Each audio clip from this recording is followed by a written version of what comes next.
Risk of Rain 2 is so criminally underrated, it's insane. Every time I play it around someone, I always get asked what it is, and every time without fail, the person I'm talking to says, "Oh wow, that sounds amazing. I'll have to check it out sometime."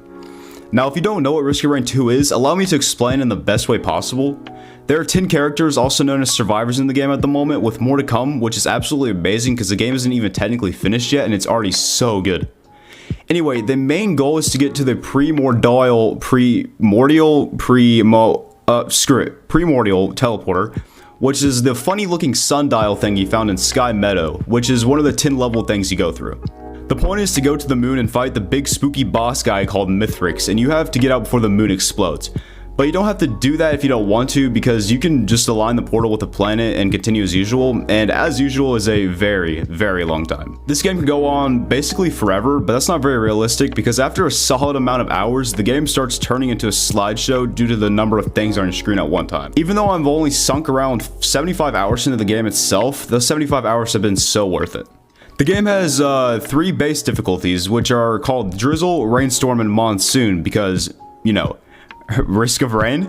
The damage of the enemies and how much health you have varies between the difficulties, Drizzle being the easiest and Monsoon being the hardest. However, there's also a difficulty feature found inside the game itself that makes the game harder as time goes on, so the first 30 minutes of the gameplay is going to be a lot harder than the second 30 minutes of gameplay. So if you stay on the first level the whole time, it'll be about as crazy as it would have been if you actually progressed through the whole game. The way you progress through levels is by taking the teleporters found at random in each level and fighting a boss to get through it.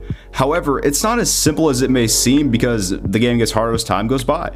So the way to stay in the game and actually have somewhat of a fighting chance is by fighting monsters that spawn in to try to stop you from getting to the next level.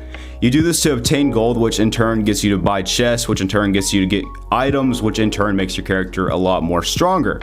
I can go over every single item in the game and what it does, but that list is way too long and we'd be here for most likely a couple of hours.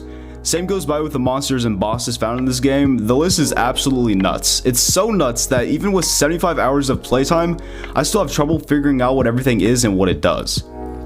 When I say that this game is criminally underrated, I mean it. I mean, look at this. It has a solid 200 viewers on Twitch right now, which is extremely low when we look at games like Minecraft and Call of Duty. So I want to specify that I'm not hating on those games, I'm just simply comparing the viewership, not the game itself, because the games are not comparable in any way. It's insane how well built this game is and how simple it is to learn, but there isn't a huge fan base around it. This game deserves a lot more attention. This game is a masterpiece, and if you're considering on getting it, then I highly recommend it. For $25, this game is so worth it. I rate it a solid 10 out of 10.